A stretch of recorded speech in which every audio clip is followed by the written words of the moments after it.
o esperamos un poco más? Pues da un minutito a ver si se mete alguien más. Ok, doctor. Prisa no tenemos. 12, 22 horas.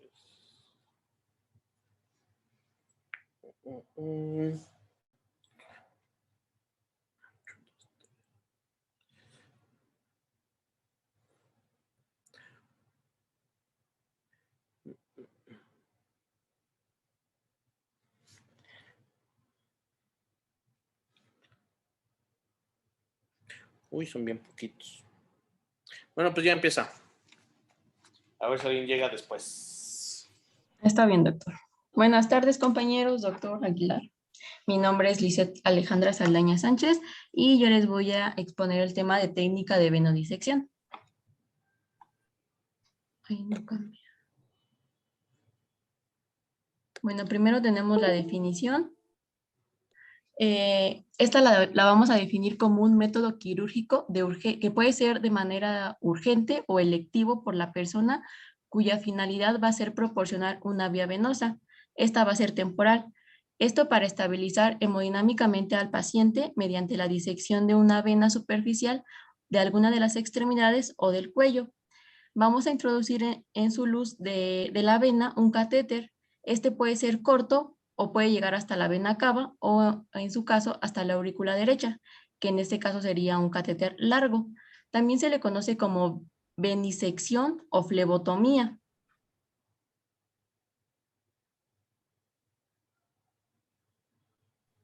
Ahora bien, ¿cuáles son las indicaciones para colocar o para realizar esta técnica?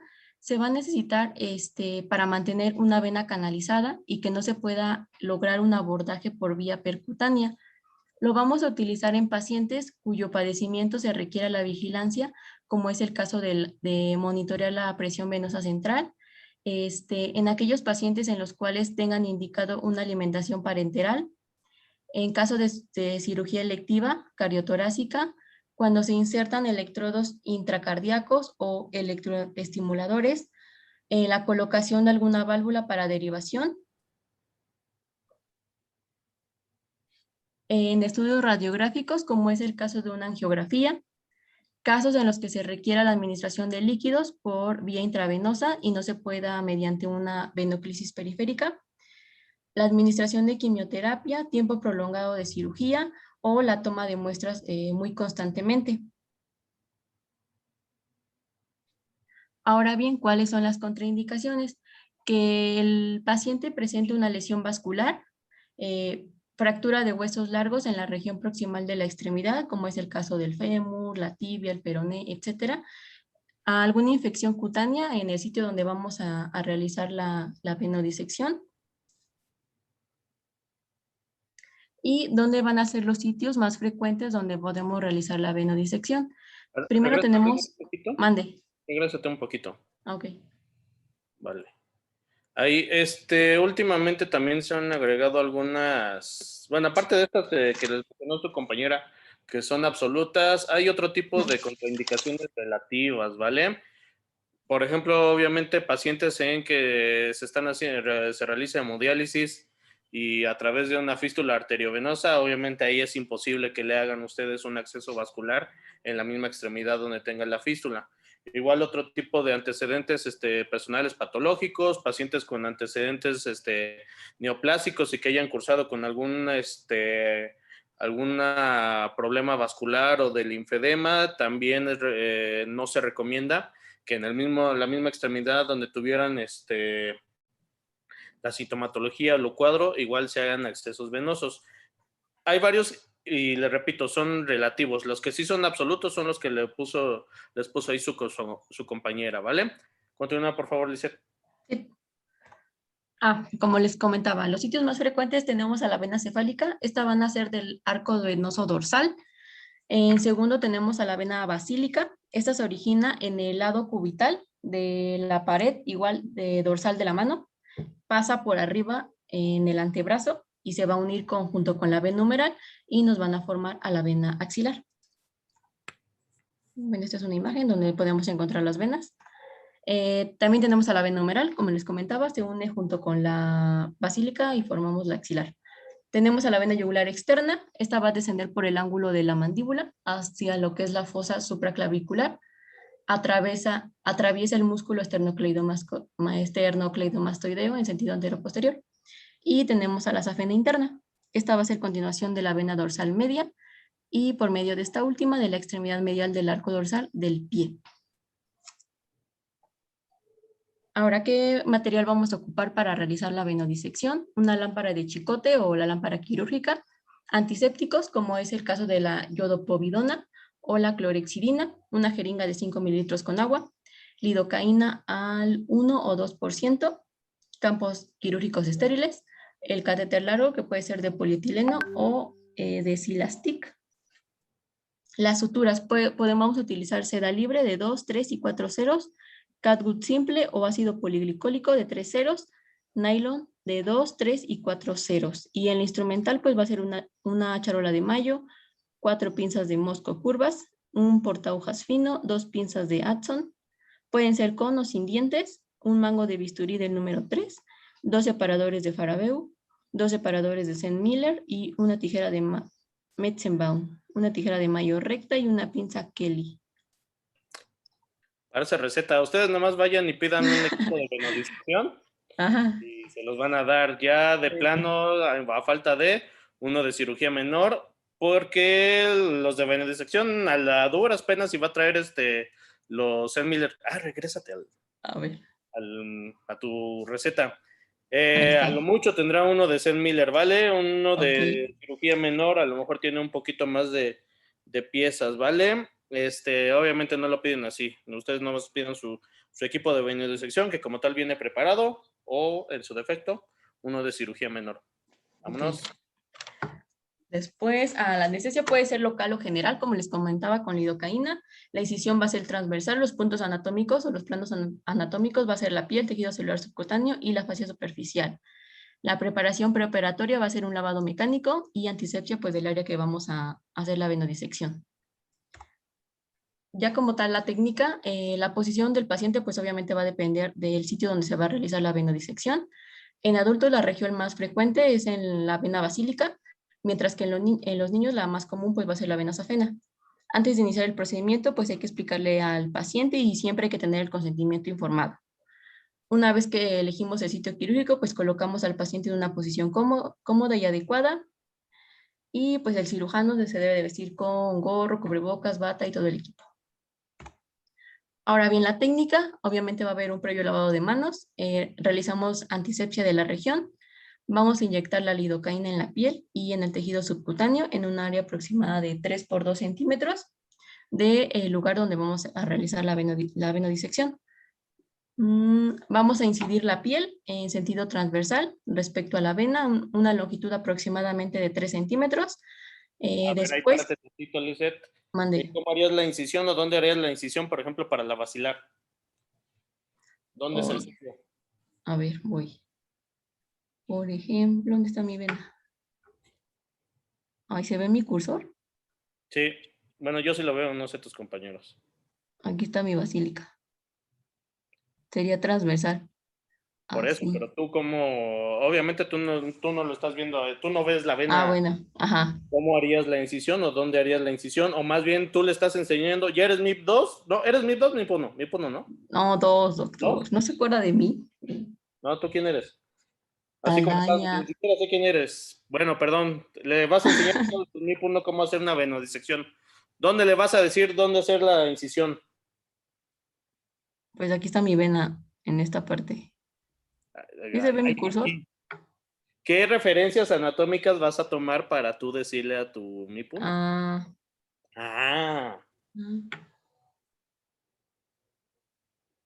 ¿Alguien sabe?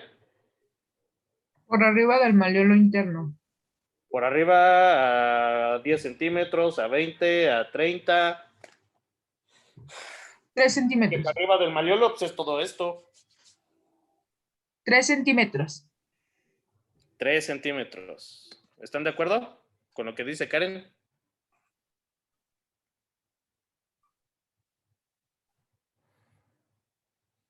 Sí, no. Ni escucharon. Es de 2 a 3 centímetros, ¿vale? O un poquito más de referencia, 2 traveses de dedo arriba del malleolo y de la línea media. U otro que lo pueden hacer, trazan del malleolo hacia la línea media del brazo un triangulito con sus dedos. Y en el vértice, ahí es donde pueden hacer la incisión, ¿vale? Pon el esquema que pusiste de ese, mira. Obviamente, como les mencionó su compañera, hay muchos accesos venosos para hacer una venodisección. Obviamente el más accesible y en teoría el más sencillo sería el basilar. Hay hay ciertos casos donde es un poquito más difícil. En pacientes obesos, sobre todo, es muy difícil de repente, pero de todos modos sigue siendo muy accesible. En niños, más que la safena, y sobre todo en lactantes, a veces hasta es un poquito más sencillo en ellos hacer este procedimiento. En la yugular es mucho más fácil. Y obviamente ustedes, si en algún momento rotan en algún servicio de neonatos, van a ver que todos los pacientes que tienen ahí con acceso venoso, si no todos, el 95% va a ser a nivel de la yugular, ¿vale? Y la safena, más que a nivel inguinal, es mucho más hacer la venodisección a nivel distal, porque obviamente es mucho más accesible y no tienes que disecar tanto tejido para llegar, porque pues igual arriba del trocánter, ahí perdón, el malleolo, ahí se encuentra súper sencillo, ¿vale? Pero en el caso de adultos, si les toca hacer una venodisección de la basilar, 2 traveses de dedo arriba del malleolo, como había dicho Karen, y 2 de la línea media hacia afuera, o como les digo, tracen el triangulito del malleolo a la línea media, y ahí en el vértice, ahí es donde deben hacer la incisión, ¿vale? Continúa, Lisette, por favor. Sí, doctor. Listo. Ahí está. Ah, bueno, sí. Bueno, posterior hacemos la hemostasia. Se diseca en forma roma en dirección de la vena que vamos a, o bueno, que estamos realizando la venodisección. Posterior vamos a aislar el vaso del tejido vecino y se va a pasar una de las pinzas de Halsted por debajo de ella, como se ve en la imagen. Bueno, no sé si lo alcancen a ver. Posterior, pasamos por debajo de la vena 2 ligaduras. Estas pueden ser de nylon. Una la vamos a hacer proximal, igual se aprecia en la imagen, y una va a ser distal.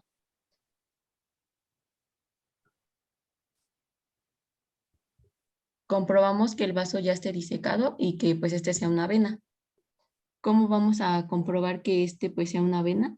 Si recordamos, la vena tiene un color más oscuro que en general el de la arteria. También pues no va a haber pulso. Posterior. Es un epocoso de 50 años y está chocado. No, pues no. Ahí cómo vas a saber cuál es tu vena, cuál es tu arteria.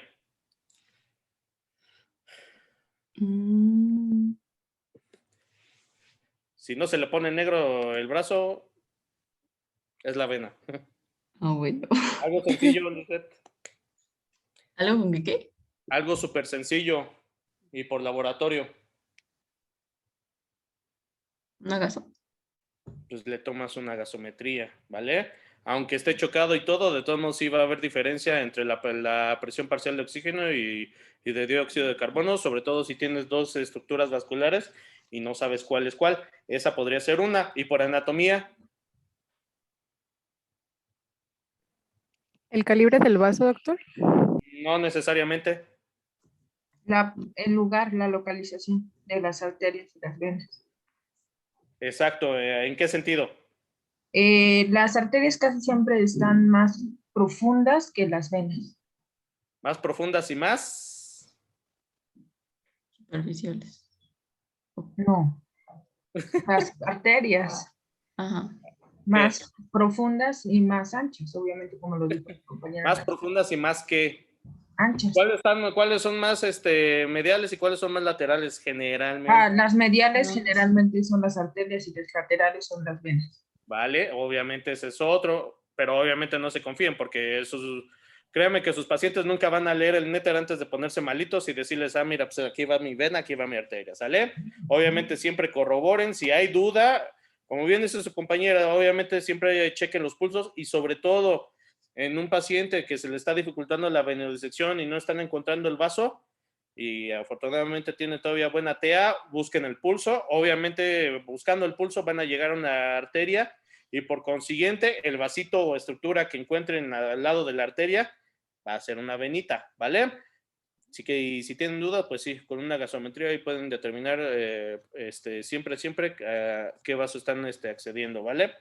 Continúa, Lizeth, por favor, vámonos. Sí, entonces, bueno, ya una vez que corroboramos, entonces vamos a anudar la ligadura distal. Después incidimos la vena de manera transversal en no más de 1/3 de su circunferencia. La vamos a mantener apoyada con una de las pinzas hemostáticas, pues bueno, con la de Adson. Introducimos el catéter hasta su localización central, medida de manera preventiva, y vamos a corroborar si está en situación endovenosa. Igual como se aprecia en la imagen, bueno, creo que ni se ve. Posterior. Ahora sí, anudamos la ligadura distal por arriba de la entrada del catéter de la vena. Hay que tener cuidado de no estenosar porque lo apretemos demasiado.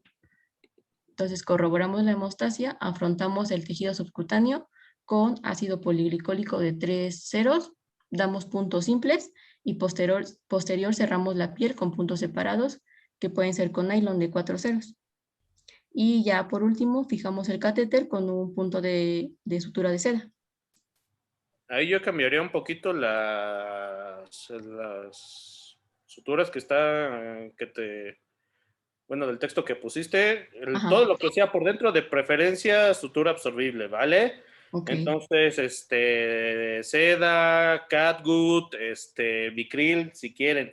Y ya todo lo que todo lo que esté por fuera con algo no absorbible, nylon, etcétera, ¿vale? Sí. Ok. Y ya posterior a ello, se pueden presentar ciertas complicaciones transoperatorias, pues puede ser una hemorragia, un hematoma, posoperatorias, el sangrado, flebitis, una tromboembolia, fístula o septicemia. Y ya como complicaciones generales, pues la ruptura de la vena, ligadura arterial, igual tromboembolia o rotura o acodamiento del catéter. Y los cuidados también, para colocar el DS tenemos que tener ciertos cuidados.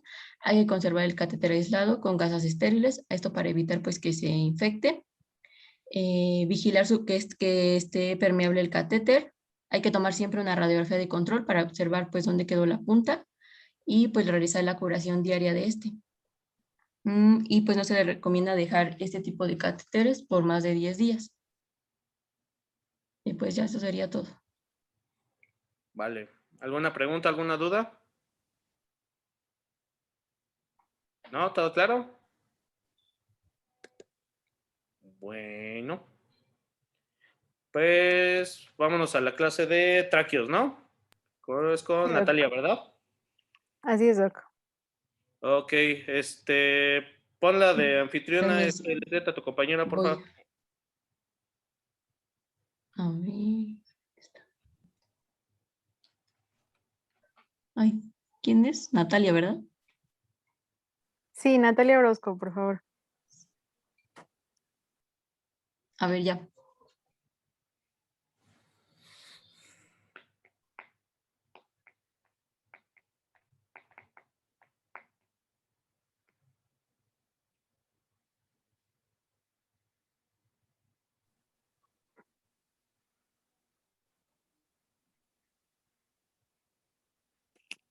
Bueno, buenas tardes, doctor y compañeros médicos internos. Como ya mencionaba, mi nombre es Natalia Ramírez Orozco y les voy a hablar acerca de la técnica de traqueostomía. Bueno, la manera en que vamos a abordar el tema es con un poco de anatomía, las indicaciones, la técnica de traqueostomía como tal, las complicaciones del procedimiento, el manejo postoperatorio y las indicaciones para el retiro de la tráqueos. Como objetivos vamos a tener el obtener los conocimientos teóricos para la realización adecuada de la traqueostomía, y el otro es identificar las situaciones en que es necesario realizar este procedimiento. Y bueno, ahora sí ya entrando en el tema como tal, pues, ¿qué es la traqueostomía? Esta es una palabra que deriva del griego, compuesta por traquearteria y estoma. Por tráquea podemos entender que hace referencia a la aspereza que le proporcionan los anillos cartilaginosos que este órgano posee. Y en cuestión a estoma, pues es como tal el orificio que va a tener contacto con el exterior. Como tal, podemos decir que la traqueostomía es una técnica quirúrgica que permite la comunicación directamente de la tráquea con el exterior a través de este orificio practicado en en la parte anterior de la tráquea o en los pacientes que están sometidos a laringectomía total, abocando el extremo craneal de la tráquea a la piel. Y bueno, pasando a la parte de anatomía, podemos recordar que la tráquea es este tubo cartilaginoso membranoso perteneciente al conducto respiratorio y que se va a encontrar entre la laringe y los bronquios. Y va a ocupar la parte anterior y media del cuello y va a penetrar en la parte superior del tórax, por detrás del esternón y por delante del esófago. Esto pues son características que hay que tener presentes para el momento de la incisión que vamos a realizar. Respecto a las referencias con la columna, vamos a tener que se encuentra en su extremo superior correspondiente a la sexta o séptima cervical y en el inferior a la tercera o cuarta vértebra dorsal. También hay que considerar importante mencionar el trayecto que este tubo va a poseer, ya que es un trayecto recto pero profundo y que a medida que va descendiendo se va haciendo más profundo. Como dato puedo mencionarles que en su extremo superior va a estar separado de la piel por un espacio de 18 milímetros aproximadamente y conforme va descendiendo hacia el nivel de la carina pues ya no son 18 milímetros sino 7 centímetros.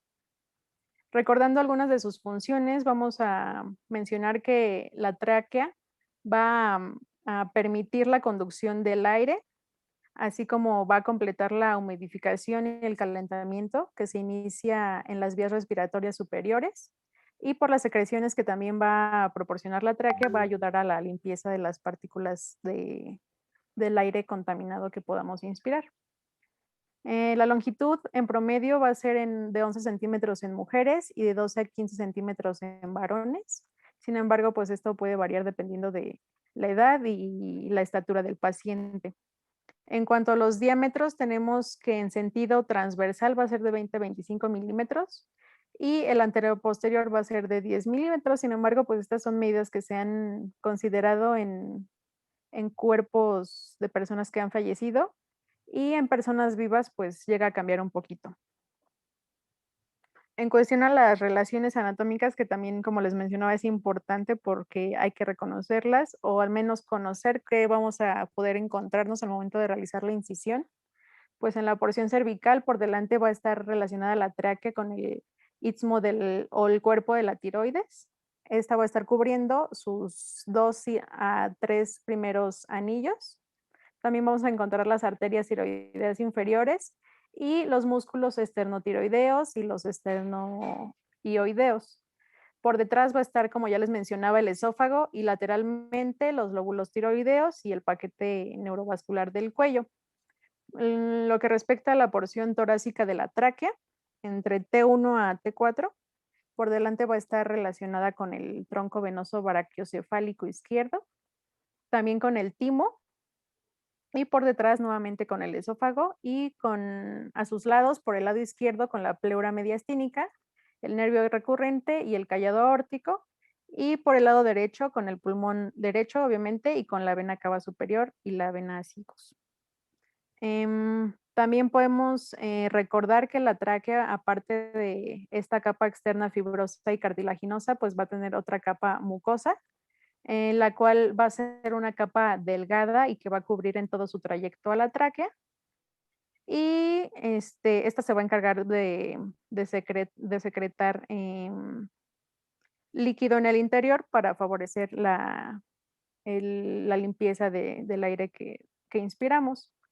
En cuestión a la parte externa, va a contener anillos cartilaginosos incompletos. Se dice que son incompletos porque en la parte posterior no están cerrados completamente. Contiene una capa de músculo liso y estos van a medir de 2 a 4 milímetros de altura. Sin embargo, pues no todos son perfectamente de estas dimensiones. Algunos están un poco más encimados. Sin embargo, en promedio, pues se tiene esta dimensión. Respecto a la irrigación, el drenaje y la inervación, podemos identificar en esta imagen que son múltiples arterias las que van a irrigar la tráquea. Sin embargo, pues son poco voluminosas debido a que pues la pared traqueal no es como una estructura que desempeñe gran actividad y que requiere una rica vascularización. Sin embargo, pues va a obtener su fuente de nutricia por diversas arterias escalonadas que se menciona están distribuidas en forma de dientes de peine y que principalmente pues van a ser a través de las arterias tiroideas superiores e inferiores, las arterias pericardiofrénicas y las ramas bronquiales. En cuestión al drenaje, las venas van a seguir el mismo trayecto que las arterias, pero de manera inversa o en sentido contrario, y se van a disponer principalmente en 2 corrientes verticales que van a terminar principalmente en las venas tiroideas, en las venas esofágicas, en las mediastínicas y en la vena sigos o en sus tributarias.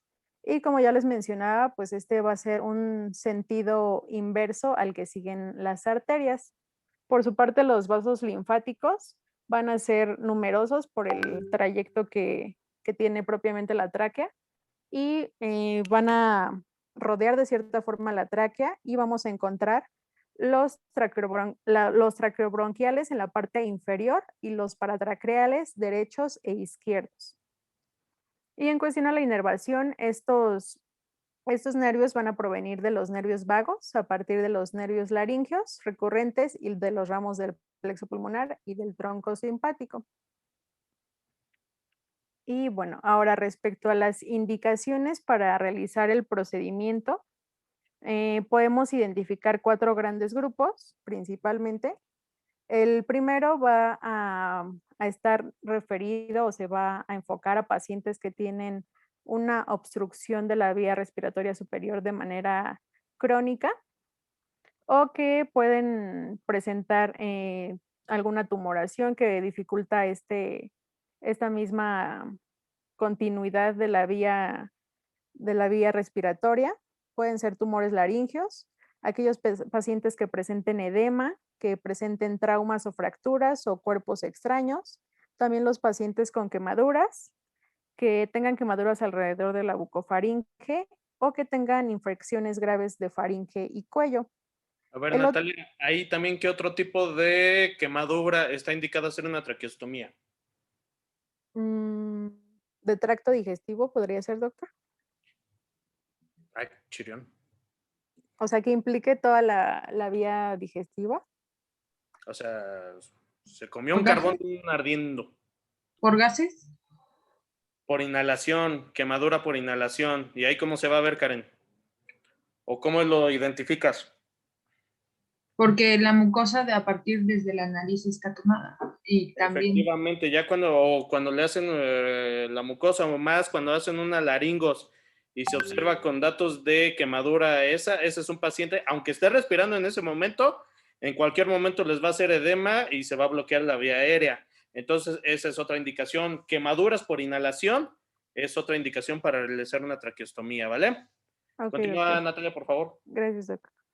El siguiente grupo van a ser los pacientes con problemas respiratorios también, ya que problemas respiratorios más severos o más largos, que tienen incapacidad para expulsar normalmente las secreciones que se llegan a producir en el tracto respiratorio o que se encuentran de manera general débiles para poder expulsar estas secreciones, como podrían ser las personas inconscientes, después de haber sufrido algún tipo de intoxicación por drogas, aquellos que tienen lesión en la cabeza que han recibido intervenciones quirúrgicas cerebrales o quienes tienen parálisis vulvar o torácica.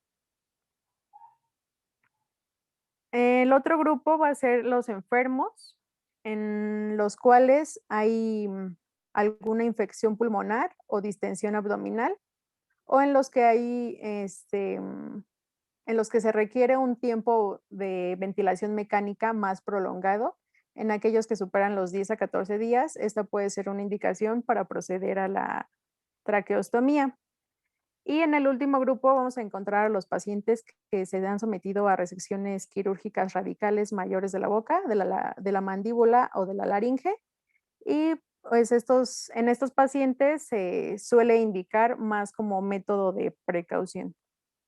A ver, ahí del tercer grupo agregaría un segundo, que ¿cuál sería, Natalia?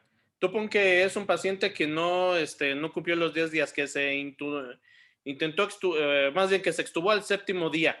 ¿Qué condicionaría que sugirieras tú una traqueostomía? Digamos que ya eres R3 de medicina interna. Ujú.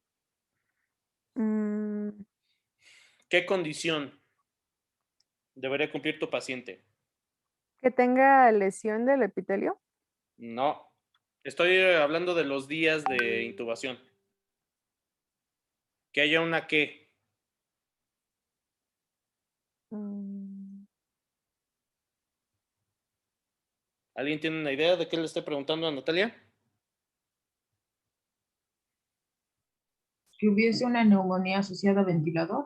No. Que haya una falla en la extubación, que sea necesario reintubar al paciente, ¿vale? Ustedes ok. pongan que tenga su neumonía o que tenga algún otro trastorno que no fue identificado y que fue necesario volver a reintubar a un paciente, pues obviamente no se inicia de cero. Obviamente están ante un paciente que probablemente curse varios días nuevamente intubado.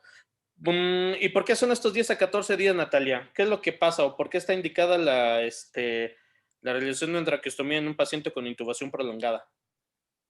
Porque posterior a esto se favorece la colonización de bacterias y la lesión de la mucosa. No tanto por ahí. ¿Alguien sabe?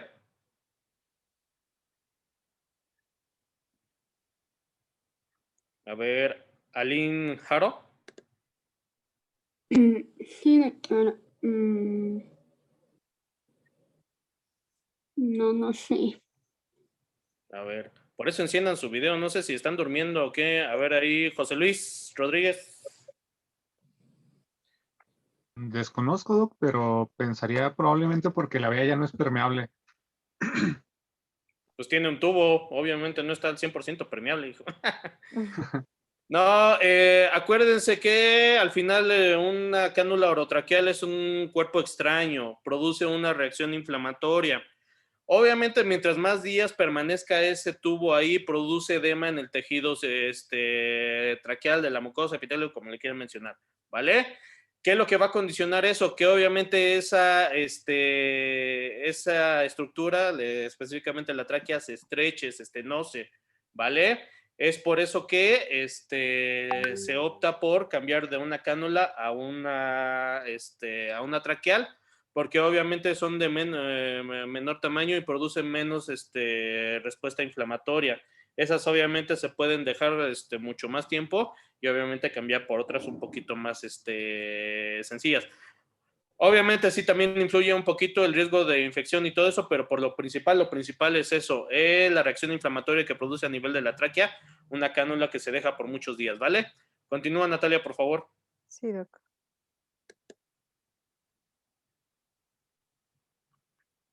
Bueno, y ahora iniciando con la técnica, pues antes vamos a tener la preparación del medio ambiente, en el cual pues es como tal todas las medidas de higiene y de esterilización que se deben de tener dentro del medio en el cual vamos a realizar el procedimiento. Aquí pues algunas veces no se va a realizar en el quirófano como tal debido a la urgencia que pueda requerir el procedimiento. También en cuanto a la preparación prequirúrgica del paciente, es importante que se limpie y se desinfecte previamente la superficie en donde se va a realizar el procedimiento y sobre la que vamos a realizar el procedimiento quirúrgico. Y bueno, también algo importante aquí de mencionar es las características y la función de la cánula que vamos a colocar en este procedimiento. Esta pues va a tener o va a cumplir diversas funciones, una de las cuales pues es administrar la ventilación con presión positiva, proporcionar una vía aérea permeable al paciente que tiene pues obviamente dificultad en el tracto respiratorio, protección contra la aspiración y proporcionar un acceso a las vías respiratorias inferiores para que éstas puedan ser debidamente limpiadas o que se mantengan limpias de bacterias o demás patógenos que puedan colonizar la vía que está comprometida. De secreciones. Sí, exactamente. Entonces, respecto a las cánulas, pues vamos a identificar múltiples tipos de cánulas. Sin embargo, pues los que más se utilizan es la cánula sin balón de neumotaponamiento. Estas se van a utilizar principalmente en pacientes crónicos o que van a requerir una traqueostomía más prolongada o una cánula por más tiempo. Y aquí yo encontré que estas cánulas pues tienen como alguna mejor capacidad para manejar el contenido orofaríngeo. Y también se pueden emplear en pacientes que están en proceso de desvinculación de la vía aérea. Otro tipo de cánula es la cánula de traqueostomía con balón. Estas son las que se utilizan más comúnmente en los procedimientos, debido a que se utilizan para las etapas, digámoslo, subagudas de una enfermedad que requiere este soporte ventilatorio o que requiere un ventilador con presión positiva. Estas, como su nombre lo indica, pues van a tener un balón en su parte distal, el cual se va a insuflar para que de esta manera se impida que las secreciones que provienen de la boca desciendan hacia la vía inferior. Y estas pues también tienen la ventaja de que proporcionan una ventilación a presión positiva sin que haya fugas. También tenemos las cánulas de traqueotomía fenestradas con balón. Estas, algo pues que se puede destacar de ellas es que son las que más facilitan la fonación del paciente. Y finalmente las cánulas de traqueostomía con puerto subglótico de aspiración. Estas van a presentar un orificio por encima del balón que se insufla, que va a facilitar la aspiración de las secreciones que se van a ir acumulando por encima del balón. Y pues de esta manera se busca o el objetivo de que estén colocadas o que sean de esta forma, pues es que se disminuya la incidencia de una neumonía asociada a la ventilación mecánica. Queda menos de un minuto, doctor. Si gustan, les envío nuevamente el link de acceso a la reunión para que no se Vale. corte repentinamente. Se los Ok. envío por WhatsApp.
¿Continuamos, doctor?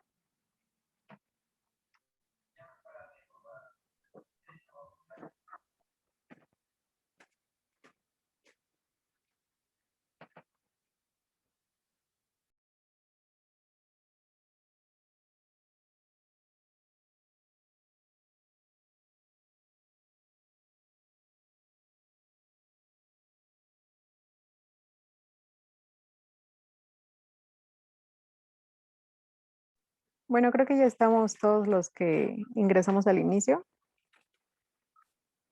Dale. Ok, doc. Bueno, ahora sí, iniciando con la técnica de la traqueostomía. Esta va a iniciar con la incisión y la exposición de la tráquea. Aquí vamos a realizar la localización de las estructuras laríngeas y traqueales mediante la palpación de primera instancia. Vamos a fijar la laringe con los dedos primero y tercero de nuestra mano izquierda y con la mano derecha, con el dedo índice, vamos a ubicar el cartílago tiroides con su respectiva escotadura y el espacio cricotiroideo, el cricoides y, si es posible, pues los primeros anillos traqueales. La incisión que se va a realizar va a ser longitudinal y esta se puede realizar en 3 niveles. Se puede realizar una traqueostomía alta, la cual se va a ubicar por encima de la glándula tiroides. Una incisión media que va a ser seccionando también el cuerpo de la tiroides y una inferior que va a ser por debajo de la glándula tiroides. Esto pues muchas veces depende del cirujano o de la persona que vaya a realizar el procedimiento. A ver, ahí te voy a detener un poquito, Natalia. Imagínate que tu paciente es un paciente de 180 kilos y le tienes que hacer la tráqueos. ¿Tú crees que le vas a poder palpar la tráquea? Pues no, va a estar muy complicado. ¿Qué otra referencia anatómica puedes utilizar? Y que de hecho es la que más frecuente se utiliza. La horquilla es del esternón. Exacto. ¿A qué altura se tiene que hacer la incisión?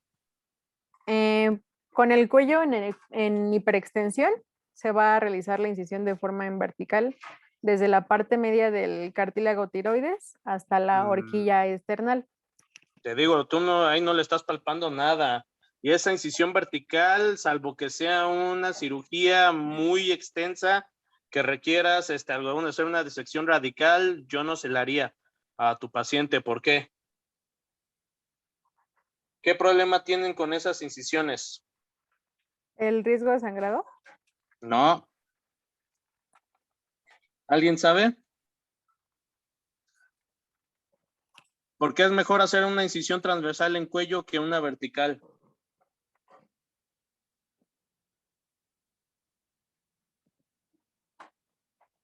¿Alguien participe? A ver. Por la anatomía de la tráquea, de los No. anillos traqueales. Por la cicatrización, creo que tenía que ver con las líneas del Langers, ¿cómo se llaman? Efectivamente, por las líneas cutáneas o de ese cuate que tú mencionas, que igual Langer, Landers, no me acuerdo bien. Una incisión vertical a nivel del cuello les deja una cicatriz horrible, espantosa, ¿ok? Muy pocas veces se utiliza en cuello, salvo que sea muy necesario. Por eso les digo, una disección radical o algo, ¿vale? Entonces, lo más estético es una incisión transversal porque obviamente se sigue un poquito más las líneas de expresión facial y obviamente la cicatriz al final no se puede no notar mucho, ¿vale? Bien menciona Natalia esa decisión del cirujano, pero por lo general, ustedes van a ver que todos los que hacemos o cuando operamos cuello, siempre van a hacer disecciones, si no, transversales por completo, medio oblicuas para hacerlas un poquito más estéticas, ¿vale? Y ¿y qué más iba a decir? Ahí se me fue la onda. Sí. Y la incisión generalmente son o 2 centímetros o igual 2 transversas de dedos, por arriba de la escotadura esternal. ¿Por qué? Porque la mayoría de las veces ahí, les digo esto, si solamente se va a hacer la pura traqueostomía, para evitar todas estas estructuras anatómicas o incluso la tiroides al momento de hacer la disección. ¿Por qué? Recuerden que la tiroides es un tejido que está ricamente vascularizado, ¿vale? Si se llega a lastimar o si se llega a incidir durante una traqueostomía, el campo se llena completamente de sangre y no te deja ver nada, ¿vale? Entonces, les digo, son esas dos referencias. Incisiones transversales o un poquito oblicuas y a 2 centímetros o 2 traveses de dedos por arriba de la escotadura. De repente en pacientes obesos va a costar un poquito de trabajo, pero obviamente disecando hacia lo profundo lo vamos a encontrar. A ver, continúa Natalia, por favor. Sí, doctor. Bueno, en la imagen 2 hace referencia a que tenemos que retraer la piel, el tejido celular subcutáneo y los músculos. Y bueno, lo que mencionaba de la tiroides, que puede A ver, tantito antes de la tiroides, ¿qué músculos se encuentran en cuello, Natalia? el O bueno, dime el músculo más importante a nivel del cuello cuando estamos haciendo una traqueostomía. esternocleidomastoideo. Ay, no manches así. ¿De cuándo el esternocleidomastoideo se atraviesa en cuello central, Natalia? Bueno, yo leí que era también importante ubicarlo, doctor. O sea, sí es muy importante, te creo, para el cuello, pero en traqueostomía, si haces una buena traqueostomía, nunca vas a ver el esternocleidomastoideo. ¿Cuál es el único músculo que vas a incidir en una traqueostomía, Natalia? El esternotiroideo. No. Los de los ¿Sería triángulos, el créeme que no las platisma? encuentras. Empieza con P y termina con latisma. ¿El platisma? El platisma. Ese es el único músculo que se incide, ¿vale? ¿Por qué? Porque pasando el platisma, todo lo demás te lo puedes llevar con disección Roma, ¿vale? Porque a nivel de la línea media, ya no hay músculo, ¿ok? Es puro tejidito, puras fascias. Si estás haciendo tu disección y estás disecando puro músculo, te estás desviando, te estás perdiendo. Empieza a orientarte. ¿Cómo te orientarías, Natalia? Digamos que estás en tu paciente obeso, ya le incidiste el platisma, pero por más que incides, no llegas a la tráquea. ¿Qué es lo que haces?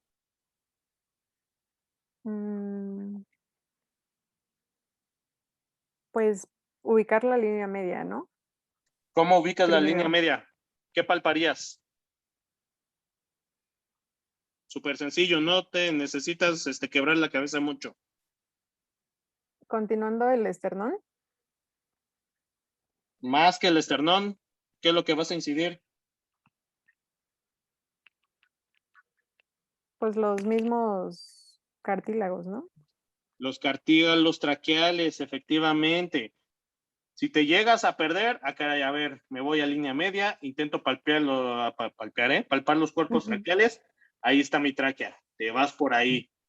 Y digamos que te encuentras una estructura vascular y es la yugular anterior, Natalia. ¿Qué le haces a esa vena?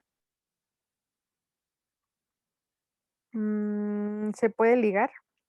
Se puede ligar sin problemas, exacto. Y de hecho es la única estructura vascular que te puedes llegar a encontrar de manera frecuente en una traqueostomía. Y a ver, esta sí, a lo mejor es pregunta de NARM. ¿Qué arteria infrecuente te puedes encontrar en línea media? Y te voy a ayudar, irriga la tiroides. Solamente se encuentra en un 15% de la población mundial. Bueno, 12-15%. ¿Alguien sabe? La tiroidea inferior. ¿La qué? La tiroidea inferior. No manches, no. Esa es súper frecuente. Todos tenemos una tiroidea superior y una inferior. Les digo que esta es infrecuente.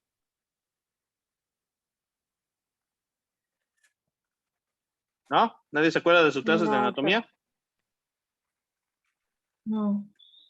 La tiroidea media o tiroidea IMA, ¿vale? Esa es infrecuente pero les digo, solamente se encuentra en un 12-15% de la población, pero como es una rama de la subclavia, sangra con mucha facilidad, ¿vale?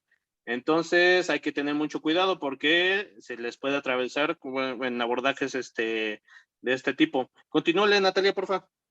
Sí, bueno, ya que retraemos la tiroides hacia arriba, que es lo que preferentemente se debe hacer para evitar todo lo que nos comentaba de la rica vascularización que posee. En la imagen 3, vamos a identificar el cartílago cricoides y sobre este vamos a abrir en sentido vertical la tráquea a través del tercer y cuarto anillo traqueal para que de esta manera pues ahí te sea... voy a parar otra vez tantito, Natalia. Es Sí, lo que te digo, de preferencia, vamos a tratar de evitar en la medida de lo posible la tiroides, ¿sale?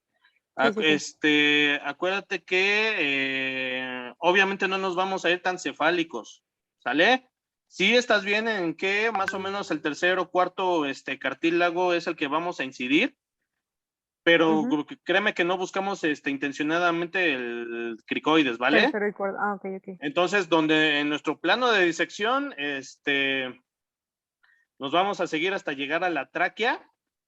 Y te digo, en la medida de lo posible evitar la tiroides, porque es lo que te digo, si la llegamos a lesionar, no vamos a ver nada, ¿ok? Y pues Sí. obviamente, híjole, no quiero que vean en algún momento un sangrado de la tiroides.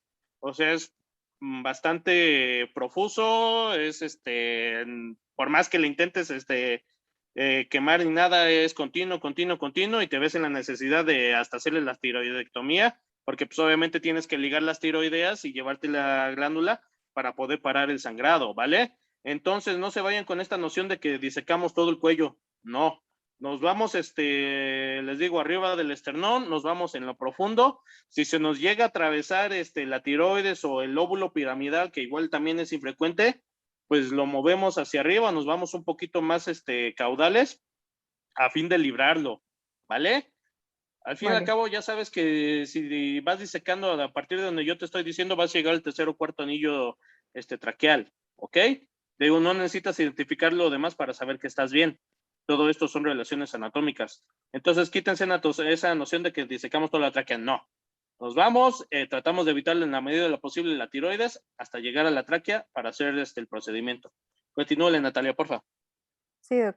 Y bueno, ahora yo leía que se puede hacer una incisión, ya que estamos en la tráquea, una incisión en cruz para facilitar de esa manera la introducción de la cánula. Ajá. Con un gancho también vamos a tirar la tráquea para fijar la incisión. Y ya una vez que se ha cortado la tráquea, pues se puede proceder a insertar la sonda que se ha seleccionado previamente de acuerdo a las características de nuestro paciente. Respecto a esto, pues está o se considera adecuado que una sonda número 6 es ideal para un varón adulto y una sonda número 5 o 6 para una mujer adulta. Y para los recién nacidos o neonatos, una sonda del número 2.20 a 1.0. Y bueno, finalmente, ya que tenemos vamos a proceder al cierre. En me hace mucho énfasis la literatura en que debe ser un cierre con laxitud para que se prevenga o se evite el enfisema subcutáneo.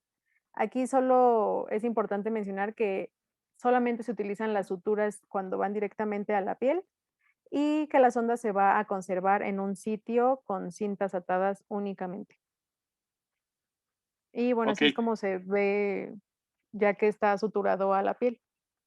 Ok, mira, ahí regrésate tantito un poquito a la otra. ¿Ahí? Ok, a la otra. Muy bien. Ahí en la imagen 4 exponen lo que bien les dijo su compañera, que es una incisión en cruz. Varía, aquí depende igual del cirujano. Hay quienes hacen la pura, una incisión vertical. Hay quienes hacen pura incisión horizontal. Hay otros que hacen así como puertitas ¿se acuerdan de esas películas del viejo oeste? De cómo se abren así las puertas de cuando entran a las cantinas. Hay quienes hacen esas incisiones como en cuadrito. se están dejando de usar, o bueno, más bien, no se recomienda tanto que se hagan incisiones horizontales. ¿Por qué?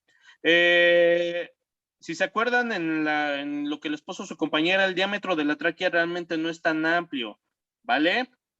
Tú no tienes control al momento de que haces una incisión horizontal de qué tanto te puedas extender. No sabes si ya está estenosado, no sabes si ya por la intubación prolongada ya esté lastimado ese tejido.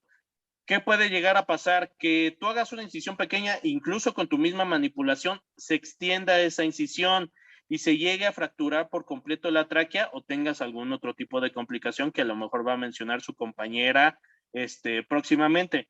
Ahora bien, pon la siguiente imagen, por favor.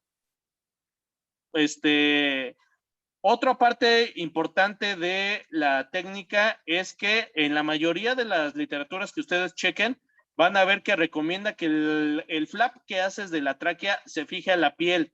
¿Por qué? Porque obviamente ahí es donde ya queda la definición de una traqueostomía, donde ya queda la comunicación directa de la piel hacia la vía aérea.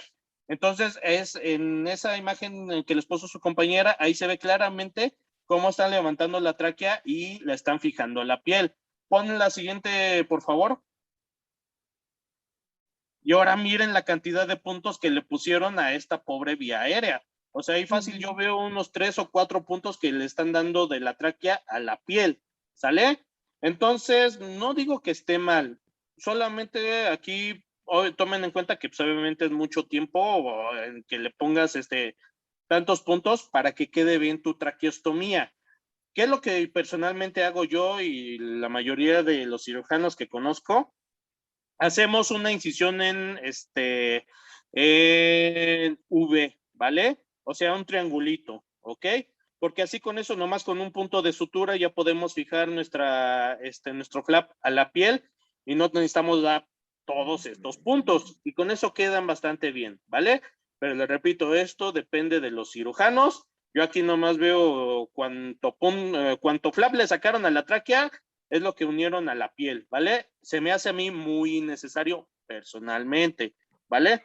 Pero les digo, depende igual de cada cirujano e incluso hasta en urgencias, digamos, un paciente que le está ahogando algo, ni siquiera se toman la molestia en hacer esto.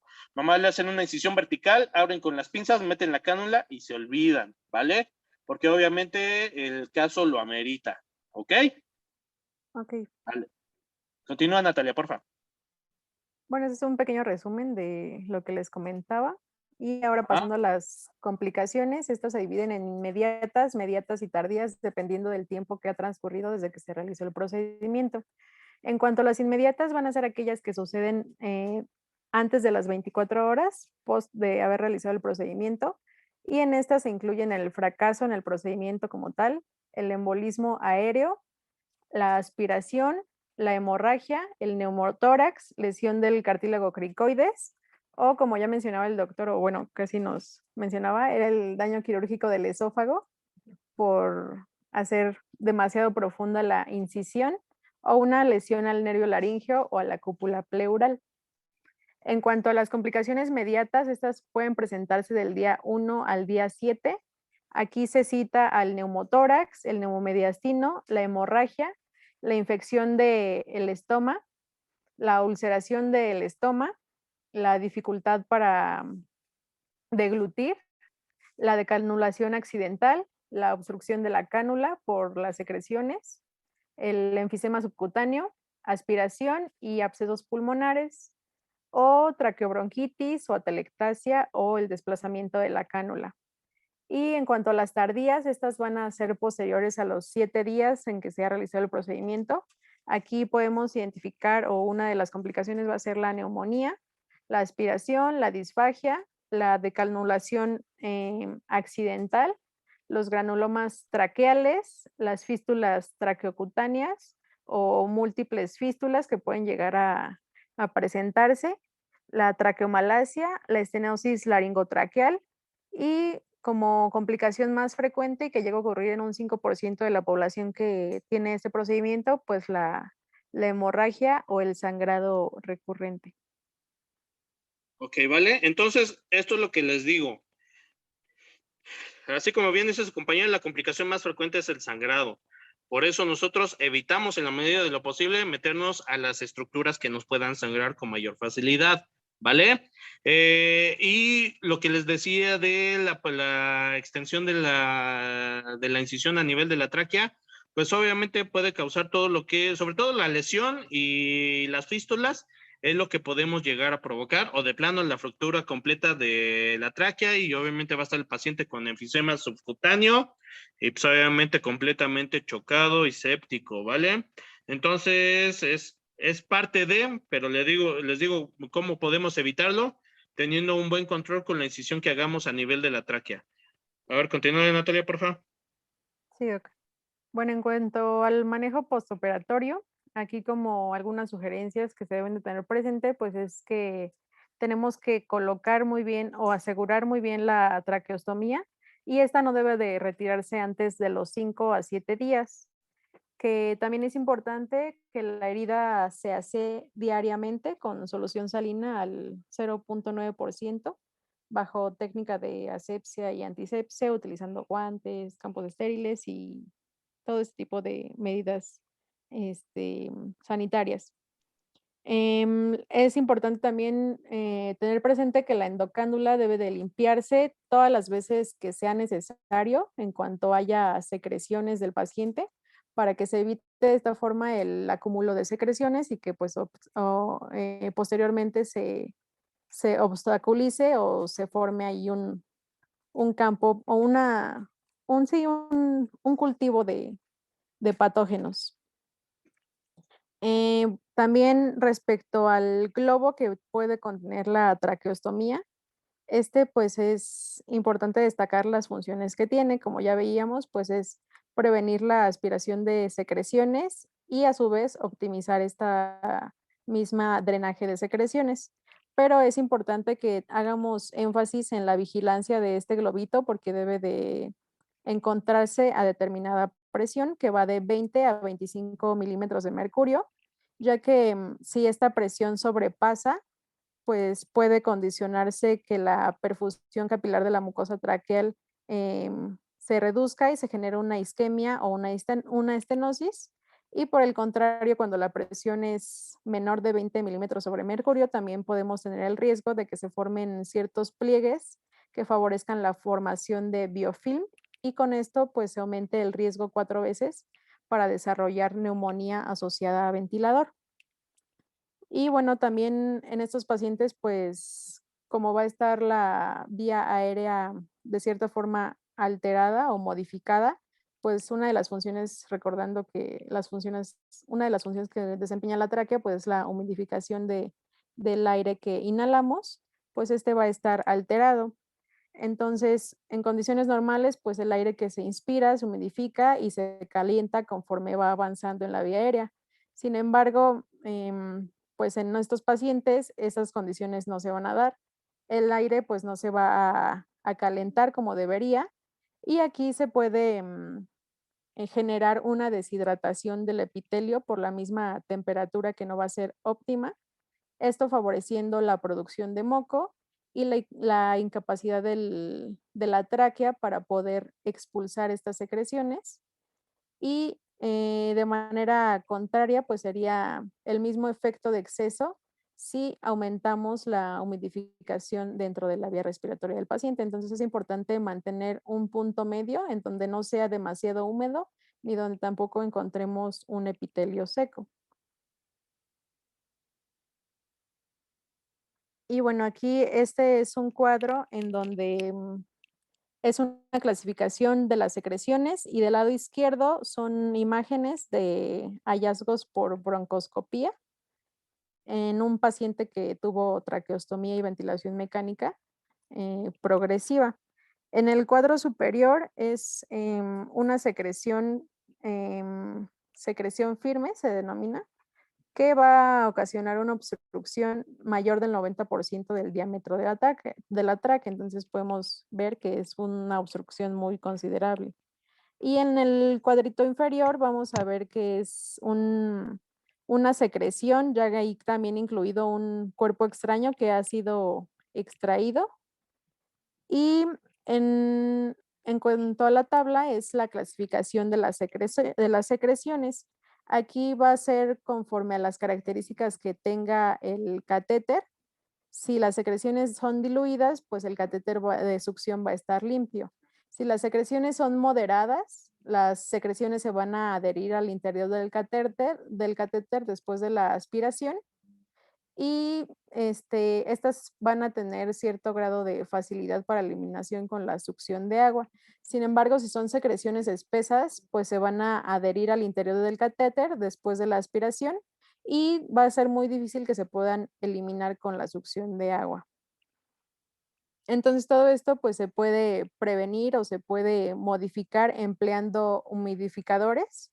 Estos van a ser dispositivos que van a añadir moléculas de agua a un gas.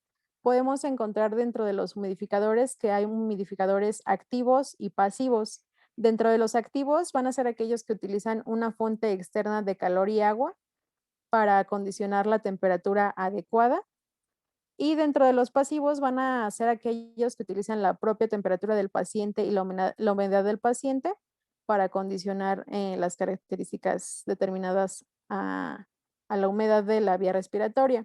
Sin embargo, pues en ambos humidificadores encontramos desventajas y ventajas, pero me pareció importante destacar las desventajas, en donde en los activos, pues una de las desventajas principales es la quemadura de la vía aérea, y también el incremento del volumen de secreciones, lo que condiciona fácil contaminación y pues obviamente la transmisión de agentes infecciosos. Y respecto a los pasivos, pues es que aquí se incrementa el espacio muerto, aumenta la resistencia en el ciclo de inspiración-expiración y pues de esta manera podemos, bueno, se menciona que es dependiendo del tratante o de la disponibilidad del hospital que pueda proporcionarle al paciente un humidificador activo o pasivo. La mayoría de los que estamos disponibles, que están disponibles son pasivos. Ok. Sí. Vamos a lo que sigue. Sí, doc. Y bueno, esto solamente es un recuadro para las indicaciones para aspirar una traqueostomía, en donde podemos identificar diferentes signos y las razones que están causando este tipo de signo. Podemos identificar ruidos respiratorios anormales, patrones respiratorios irregulares o cambio en las secreciones en cuanto a cantidad, consistencia y color, así como signos de ansiedad de nuestro paciente, cambios en la coloración y la saturación de oxígeno. Entonces, se las dejo aquí para que igual pues lo tengan a la mano y si alguna vez identifican alguno de estos signos, pues podamos identificar más o menos a qué hace referencia. Y bueno, respecto a las indicaciones del retiro, pues una de las recomendaciones principales es que para retirar la traqueostomía se vaya disminuyendo progresivamente el diámetro de la cánula. Esta debe de retirarse cuando ya exista permeabilidad de la vía aérea y cuando el problema primario por el cual ingresó el paciente y se decidió realizar el procedimiento pues se haya resuelto. Y bueno, en cuanto a las condiciones para su retiro podemos identificar 5. La primera habla sobre la saturación de oxígeno, el cual debe mantenerse mayor a 92%. La segunda es la ausencia de secreciones abundantes, es decir, que el paciente controle ya de cierta forma la secreción. La tercera es que el reflejo tusígeno esté adecuado con un flujo pico de tos mayor o igual a 160 litros por minuto. Y la cuarta, que en radiografía de tórax no haya anormalidades o signos de neumonía o neumotórax. Y bueno, la quinta ya es como más individualizada. Va a evaluar las condiciones del paciente y de igual forma se va a evaluar si se decide someter a broncoscopía para descartar estenosis laringotraqueal secundaria al tiempo que el paciente haya tenido la cánula. Y finalmente, pues estos son como algunos datos extras, que en un adulto sano se produce entre 10 y 100 mililitros de moco por día en la vía aérea. Una cantidad mayor de 120 mililitros al día o más de 5 mililitros por hora se considera anormal. y que también es aconsejable realizar una evaluación completa del mecanismo de deglución previo a que el paciente sea decanulizado. ¿Por qué? Y bueno, es pues para evaluar si hay una adecuada función en el mecanismo de la deglución, ¿Por qué? para que pueda ingerir alimentos adecuadamente. O sea, ahí me queda claro que eso es deglución, pero ¿por qué te interesa saber que tu paciente puede deglutir bien para poder quitarle la traqueostomía? Esa es mi pregunta. Porque de esa manera se podría descartar que haya estenosis o ¿Estenosis que de se qué, Natalia? haya, o que se haya comprometido pues ya la vía digestiva Por eso, pero para que tú descartes el riesgo de qué. de ahogamiento. Por empieza con B y termina con roncoaspiración, Por ¿vale? Porque obviamente si broncoaspiración. es un paciente que puede deglutir bien, que puede pasar bien el alimento, obviamente ahí estás completamente segura de que no va a tener problemas al momento de que retire la cánula, que vomite y broncoaspire, ¿sale? Es por eso que haces. Obviamente un paciente que no tiene mecanismo de deglución es un paciente que no le puedes quitar la cánula, al menos no de momento, y que a lo mejor requiere que le hagas otro tipo de procedimiento a nivel del estómago para alimentarse, ¿vale? Vale. Vale. Y este es igual el resumen de la diapositiva anterior y las referencias, doctor, y sería todo. Vale. ¿Alguna pregunta, alguna duda que tengan sobre este tema o el pasado? No, ninguna por el momento, Doc. No, doctor. Ya mejor digan que quieren que se acabe la clase, mendigos. Esto no está tan relacionado, esto ya es más creencia personal.